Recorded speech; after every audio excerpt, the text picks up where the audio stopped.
So I ended up picking up two of these bikes about a month ago off an older couple. They bought them brand new down in Florida. I've never heard of Margaritaville, but they're all aluminum frames, light, really light bikes, 3-piece cranks, sealed bearings in the rims. And the other one I'm thinking about making electric. This one here I decided, because I had this extra mount and everything laying around, to just slap this thing together and see what it would do with it having the engine. Never had one with the engine on the rear. It definitely takes a lot of the weight and puts it on the back end of it, and so when you're going down the road, your hands aren't vibrating like crazy. It seems almost like the front end's floating on air.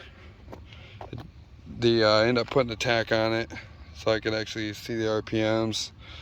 I think I might make a new plate for the motor mount, because this is not a 32cc engine. It weighs a little bit more, and it seems to have, sometimes at low speeds, it'll have a little bit, you can see it back there kind of wobbling a little bit, but it's yet to kick a chain or anything like that. I've rode it for a while today. I'm going to be putting a bigger carburetor on it because I don't have any jets for it, and it seems like it wants more fuel at full throttle.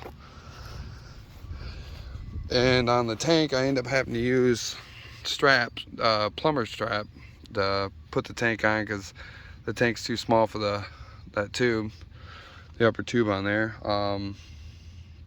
But besides that, it rides really good. I'm not sure if I mentioned the brakes, but I'm definitely gonna be getting some better brake pads for it. Just burn them off just riding it today.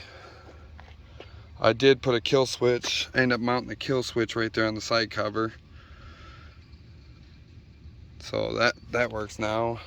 So, but yeah, it seems if you ever get a chance to build one of these, definitely do it, because it's a whole different animal to ride.